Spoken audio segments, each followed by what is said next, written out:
The security line at Raleigh-Durham International Airport was moving slowly, but Agent Maya Roberts didn't mind. She'd spent the last 2 weeks undercover, sleeping in motels and eating from gas stations. A quiet morning in line was almost a relief. Dressed in jeans and a gray hoodie, her FBI credentials tucked neatly inside her carry-on, she looked like any other traveler. That was the problem. Halfway through the line, she noticed 2 TSA officers watching her closely. One leaned toward the other, murmured something, and pointed. When she finally reached the scanner, the first officer smiled stiffly. "Ma'am, we're going to need you to step aside for additional screening." Maya blinked. "Is there a reason?" "Routine check," he said. But his eyes said otherwise. She followed him into a side room where another officer waited, arms crossed. They searched her bag, asked about her travel plans, where she worked, why she was flying alone. Each question felt less like security and more like suspicion. "I work for the federal government," Maya said evenly. The officer's brow lifted. "Sure you do. You have any proof of that?" Her jaw tightened. She had handled criminal interrogations with more professionalism than this. She opened her bag and reached for her wallet. "I do," she said. "But you might want to think very carefully before you keep pushing this." The officer smirked. "Why's that?" Maya looked him straight in the eye. "Because I'm the one who trains people like you to recognize real threats." He didn't know it yet, but he was detaining an FBI agent. Maya Roberts was used to being underestimated. It came with the territory, both as a woman in law enforcement and as a black agent in a system that didn't always see her the way she saw herself. Over 15 years, she had learned to let people's assumptions slide off her like rain. But there were days, like this one, when patience had its limits. She had just finished a grueling undercover operation in North Carolina, a 2-week assignment tracking the flow of illegal firearms across state lines. It wasn't the sort of work that made headlines, but it mattered. She'd posed as a gun runner, negotiated with traffickers, even helped coordinate a sting that led to 7 arrests. Her cover had held strong, and now she was heading home to Washington, D.C. for a few days of rest before the next case. To anyone else in the terminal, she looked like a tired traveler. Hair tied back, simple clothes, sneakers that had seen better days. She wasn't carrying a weapon, though her credentials and badge sat neatly inside a leather wallet buried in her carry-on. Beside it, a tablet filled with classified notes from her operation, notes she'd already encrypted before leaving the field. She moved through the airport with quiet efficiency. Check-in, security line, boarding pass in hand. She'd done this routine hundreds of times, yet she still felt the eyes of security follow her as she walked past. Maybe it was the hoodie, maybe it was her calm, direct stride, or maybe, as she'd seen countless times before, it was simply her skin color. The first officer, his badge read Stevens, watched her from the moment she entered the line. He wasn't hostile at first, just wary. The second officer, a younger man named Larson, leaned against the podium, muttering something under his breath. She caught fragments, acting off, alone, no luggage. Maya exhaled slowly. She'd learned long ago that some confrontations couldn't be avoided, only managed. When Stevens motioned her over for random screening, she knew it wasn't random. She followed quietly, slipping off her shoes, placing her bag on the belt. As it rolled through the scanner, Larson whispered to a female colleague, who frowned and looked at Maya again. Their eyes darted toward her duffel, then back to each other. "Ma'am," Stevens said, "we're going to need to take a closer look at your belongings." "Of course," Maya said evenly.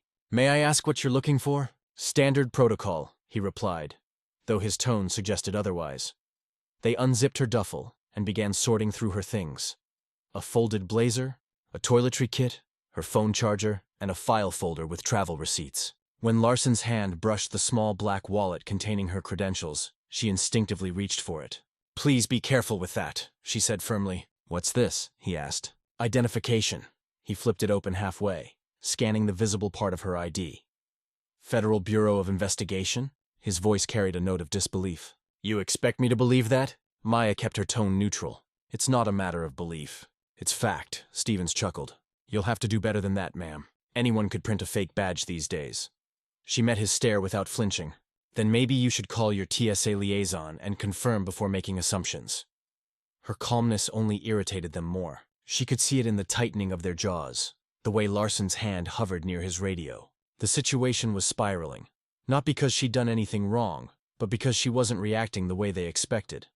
Most people in her position would have argued or panicked. Maya did neither.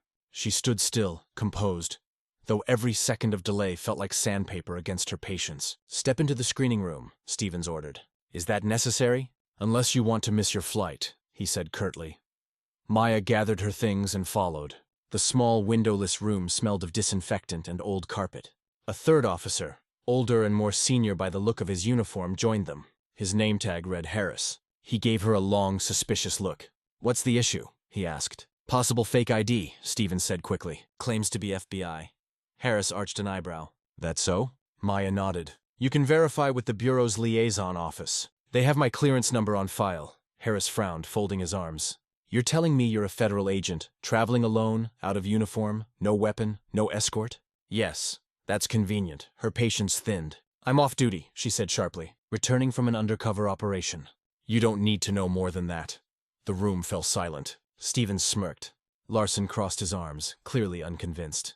Harris leaned against the wall, studying her face. "We get a lot of stories here, ma'am. You'll have to forgive us for verifying." Maya nodded once. "Verification is fine. Disrespect isn't." That earned her another smirk. "You seem awfully confident for someone under questioning." "Confidence comes with experience," she said quietly. "I've spent most of my career questioning people like you." For the first time, Harris's expression flickered, just slightly. But the arrogance returned just as fast. "We'll see about that," he muttered, taking her ID and stepping out of the room. Minutes passed. She could hear muffled voices outside, the sound of a phone dialing. Her watch ticked steadily, 8:37 a.m. Her flight boarded at 9:10. When Harris returned, his face was tighter, but he didn't say much. "We're still checking," he said stiffly. "In the meantime, please remain here." Maya crossed her arms. "Fine. But let me be clear. If my office gets wind of this before you confirm, you're going to have a lot more paperwork than you can handle." Larson scoffed. "Are you threatening us?" She didn't raise her voice. "No. Just reminding you that detaining a federal officer without cause isn't something you can sweep under the rug."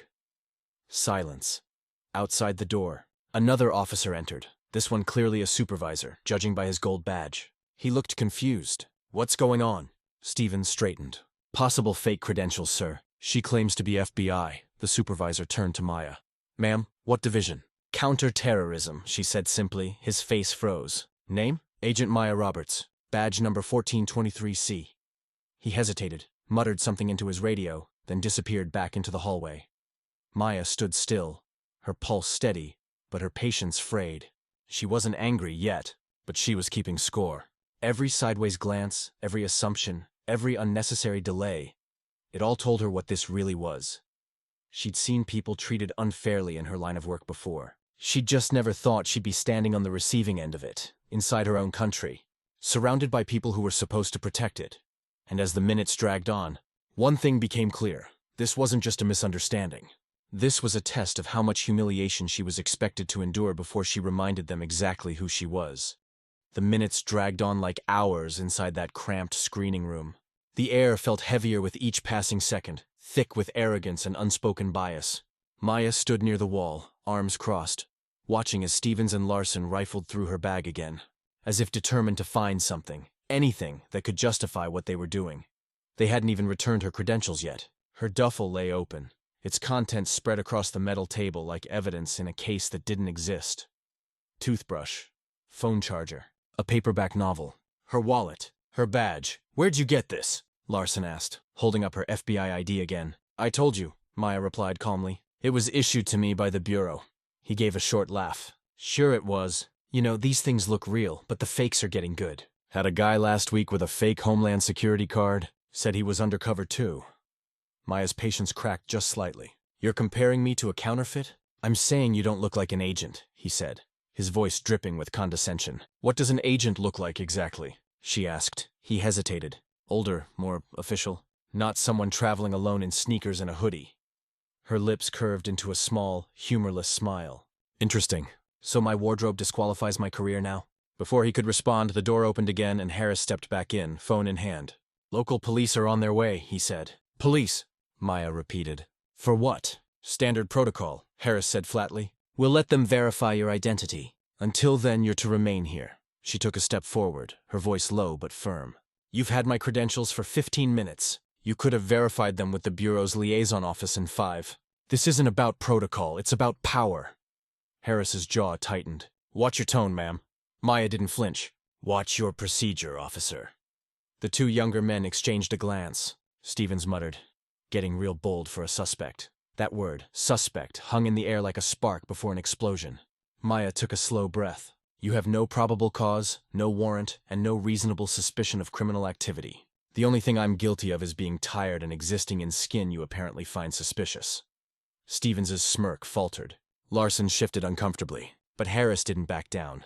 That's enough, he said sharply. You'll stay put until the police get here. Maya folded her arms and leaned against the wall. Then I'll wait. But just so you know, every minute you detain a federal agent without justification is a violation of federal statute. You might want to make that call before this gets bigger than you can handle. Harris looked ready to fire back, but the words caught in his throat when the door opened once more. The supervisor from earlier, the one with the gold badge, entered with a different posture this time. His tone had shifted from casual to tense. Who authorized this detention? He asked immediately. Sir, Stevens started, but the supervisor cut him off. Answer the question. Who authorized it? I did, Harris said finally. Possible fake credentials. She claimed to be FBI. The supervisor sighed heavily and rubbed his temple. Well, congratulations. You've managed to detain an actual FBI agent. The room went silent.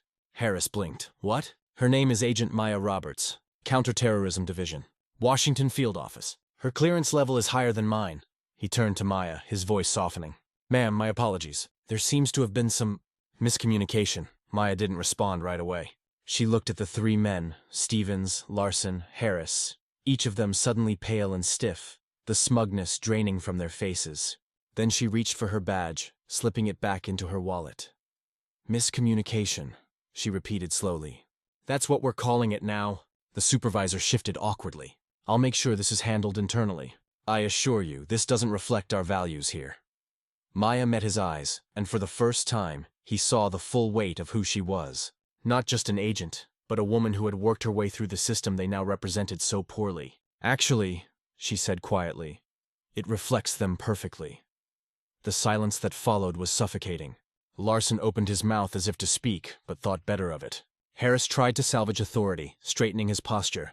Agent Roberts, you have to understand— No, she interrupted, her tone calm but cold. I don't have to understand. I know exactly what this was. You saw someone who didn't fit your picture of authority, and you acted on instinct instead of evidence. The supervisor looked mortified. We'll file a full report, Agent Roberts. I can assure you this will not happen again. Maya's response was measured. You're right. It won't. She gathered her belongings slowly, checking her bag to ensure nothing had been tampered with. Her composure never wavered. She'd been trained to keep her cool under fire, to control her tone even when adrenaline surged. But this kind of humiliation hit different. As she slung her duffel over her shoulder, a crowd had begun forming outside the security glass. Word was spreading fast. Some passengers had overheard bits of the confrontation and were whispering among themselves. A woman near the line asked, Wait, did they really just detain an FBI agent? When Maya stepped out, the murmur grew louder. The same TSA officers who had watched her suspiciously earlier now avoided her gaze entirely. The supervisor followed behind her, apologizing again, but she stopped near the scanner and turned back.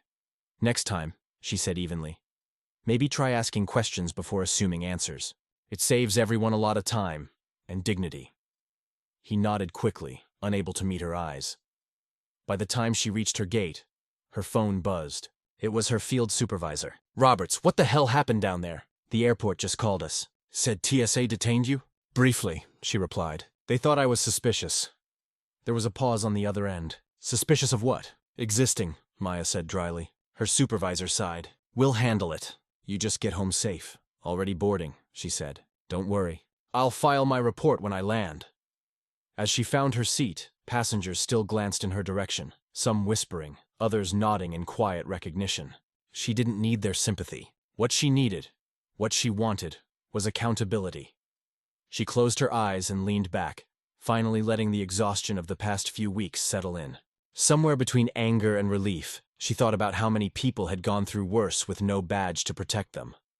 For her, this was a professional insult. For others, it was survival. And that, she decided, was the real tragedy of what had just happened. By the time Maya's plane touched down at Reagan National in Washington, her phone was buzzing nonstop. She hadn't even opened it yet, but she could guess what the messages were about. TSA's mistake had already made its way through official channels.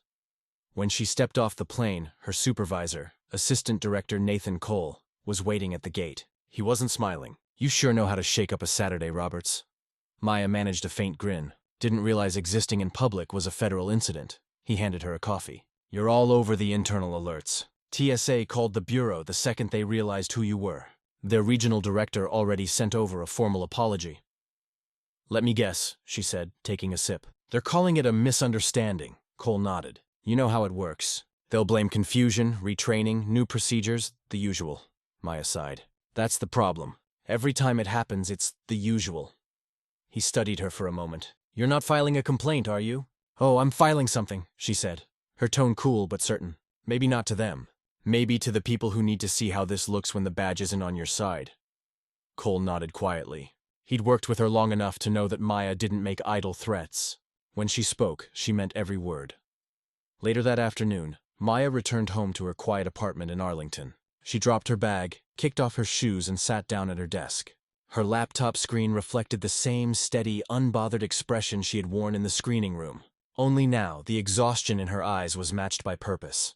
She opened a new document and began typing. Line by line, she detailed the entire ordeal. Every unnecessary search, every sneer, every delay. She wrote the names of the officers, the timestamps, even the words, "You don't look like an agent." But it wasn't a complaint. It was a report. She wanted accountability, not pity. When she finished, she sent the file directly to the Bureau's Civil Rights and Professional Standards divisions. Within an hour, she received an automatic reply confirming receipt. By Monday morning, the story had already leaked. Someone from inside TSA had quietly tipped off a journalist who specialized in civil rights reporting. The headlines spread fast. "FBI agent detained by airport security over suspicious behavior. Turns out she trains them." The article went viral within hours. Social media lit up with outrage. The details were minimal. Maya hadn't spoken publicly. But the tone of the story struck a nerve. People weren't shocked that racial profiling had happened. They were shocked that it had happened to someone with a federal badge.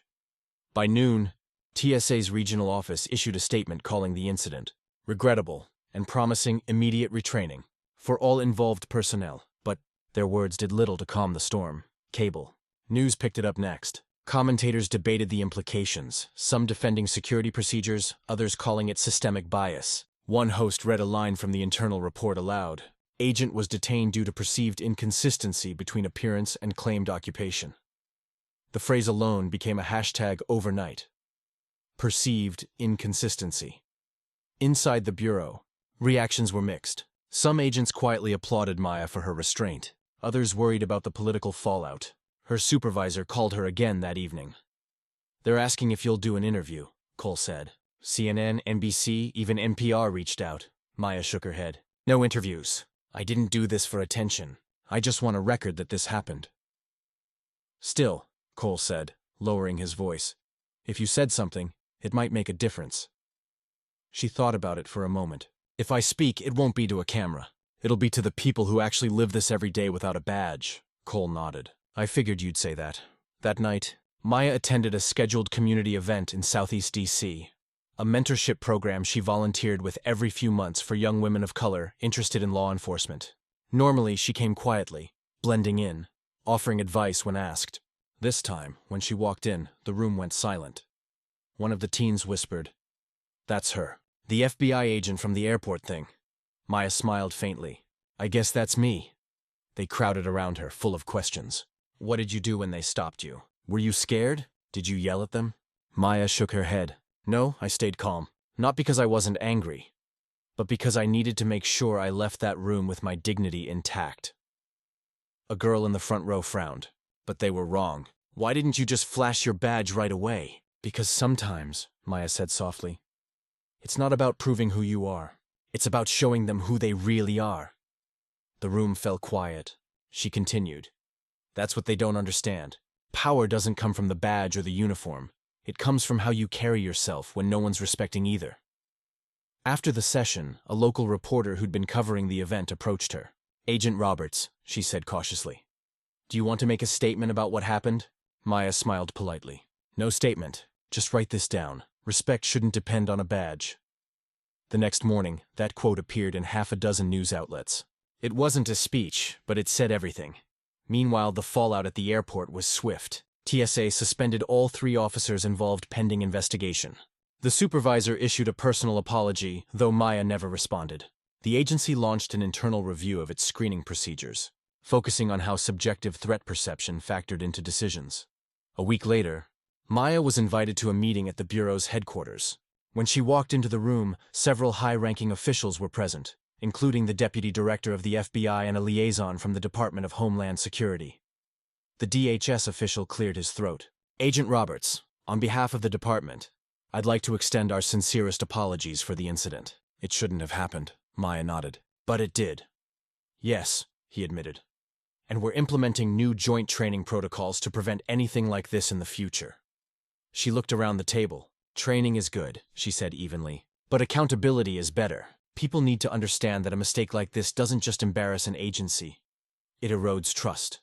The deputy director leaned forward. "You're absolutely right, Agent Roberts. We'd actually like your input on those new training modules. You've handled yourself with remarkable professionalism through all of this." She allowed herself a faint smile. "If it helps the next person who looks like me get treated with basic respect, I'm in." That was Maya's quiet victory. Not the headlines, not the apologies, but the fact that she'd turned humiliation into reform. Still, even after the storm calmed, one thought stayed with her. If she hadn't been an agent, if she hadn't had that badge in her bag, the outcome could have been very different. And that truth, more than anything else, kept her determined to keep pushing for change. The days that followed were strange for Maya. Her face wasn't on TV, but her story was everywhere. People debated it on talk shows, argued about it on social media, and used her name as a symbol in conversations about bias and authority. She hadn't asked to be a symbol. She just wanted to get home. At the Bureau, things began to shift. She noticed more attention being paid to cultural awareness and procedural fairness during internal meetings. Training sessions were rewritten. Supervisors quoted her words. "Respect shouldn't depend on a badge." For once, change wasn't just promised. It was being put into motion. But even as progress unfolded around her, Maya couldn't ignore the discomfort that came with it. Some of her colleagues treated her differently, polite, careful, almost apologetic. A few avoided eye contact altogether, unsure of what to say. Others, especially the younger agents, approached her with quiet admiration. One morning, a new recruit stopped her in the hallway. "Agent Roberts, I just wanted to say thank you. What you did, how you handled it, it meant a lot." Maya smiled gently. "All I did was tell the truth." "Yeah," the recruit said, "but you told it in a way people couldn't ignore." That evening, she sat in her apartment, the city lights spilling through the blinds. On her desk lay a printed copy of the Bureau's internal report, thick, stamped with the words, "Case resolved." She skimmed the final summary paragraph, which read, "Agent Roberts acted with professionalism and restraint under undue scrutiny. The incident has prompted interagency review and training to prevent recurrence." She read it twice, not because she doubted it, but because it sounded so clinical, so detached from the real weight of the moment. Reports always did. They never captured the humiliation of standing in that room, watching strangers dissect your identity like evidence. They never conveyed how your pulse slowed, not out of calm, but out of fear that any sudden move might be misinterpreted. She closed the folder. Some truths didn't fit neatly into paperwork. Weeks later, the Bureau assigned her to a new role, advisor to the Office of Professional Responsibility, helping design training that addressed implicit bias and respectful conduct. It was work that mattered. Hard work, uncomfortable at times, but necessary. At one session, she stood before a room full of agents and TSA officers, the very people who, in another setting, might have detained someone like her. She looked out at the faces before her, some skeptical, others curious. She began simply. "What happened to me wasn't unique," she said. "It just happened to someone you couldn't ignore, and that's what scares me. Because if this can happen to an FBI agent, what happens to the person who doesn't have a title or a badge to protect them?" A silence settled over the room. No one shuffled papers. No one coughed. She continued. "We talk a lot about vigilance in our line of work. But vigilance isn't suspicion, it's awareness. It's understanding the difference between a threat and a stereotype." Afterward, several officers approached her, thanking her for her honesty. One of them, a young woman, admitted quietly, "I didn't realize how easy it is to see people as profiles instead of people." That small moment of realization, Maya thought, was where real change began. Months passed. The headlines faded. New stories took over. But the internal ripples of that morning at Raleigh-Durham didn't stop. Airports across the country began integrating her training modules. Some even called it the Roberts Protocol, an informal nickname that made her cringe a little but also made her proud. Still, she never forgot the personal side of it, the human sting, the way the officers' disbelief had burned more than their authority ever could. One Sunday afternoon, she met her younger brother Jordan for lunch downtown. He was a journalist, sharp and outspoken, and he'd been following her story since the beginning. "So," he said between bites, "how's it feel being a national case study?" She rolled her eyes. "You make it sound glamorous," he laughed. "You changed things, Maya. People are actually talking about this now. That's huge." She stirred her coffee. "It's not enough to talk about it. We have to live it. Every single day." He nodded, more serious now. "You ever think about what would have happened if you weren't FBI?" Her hand paused mid-stir. "Every day," she admitted. "And that's what keeps me going. Because I shouldn't have to be an agent to be treated like a human being." That night, as she walked home, the thought lingered. The badge in her pocket had protected her from the worst that day, but it had also exposed something deeper, that respect and fairness were still conditional for too many people. She couldn't fix that alone, but she could make sure her story became a mirror others couldn't look away from. Back at her apartment, she opened her journal, a habit she'd kept since her academy days. She wrote down the date, then a single line beneath it. "Power means nothing if you don't use it to protect someone else's dignity." She closed the journal, exhaled slowly, and leaned back in her chair. The world hadn't changed overnight, but something had shifted. And sometimes, she thought, that was enough to start. Weeks later, she received a handwritten letter in her bureau mailbox. No return address, just neat handwriting on cream paper. "Agent Roberts, I watched the news about what happened to you. I'm not in law enforcement. I'm just a regular person who's been through something similar. I wanted to thank you for staying calm when I couldn't. You reminded me that we don't have to raise our voices to make people listen. Sometimes standing still is louder than shouting." Maya smiled as she folded the letter. It was small, simple, but it meant more than any official commendation could. The next time she traveled, she walked through airport security with the same calm stride she always had. The officers glanced at her, then quickly looked away as their scanners beeped. She placed her bag on the belt, removed her shoes, and smiled politely at the woman behind the desk. When the officer handed back her ID, she looked down at the name, Roberts Maya. For a brief second, recognition flickered in the woman's eyes. "Have a nice flight, Agent Roberts," she said softly. Maya nodded. "You too." As she walked toward her gate, she felt lighter. Not because the world had suddenly fixed itself, but because she knew that in some small way, it had moved a step closer to fairness. And for her, that was enough for now.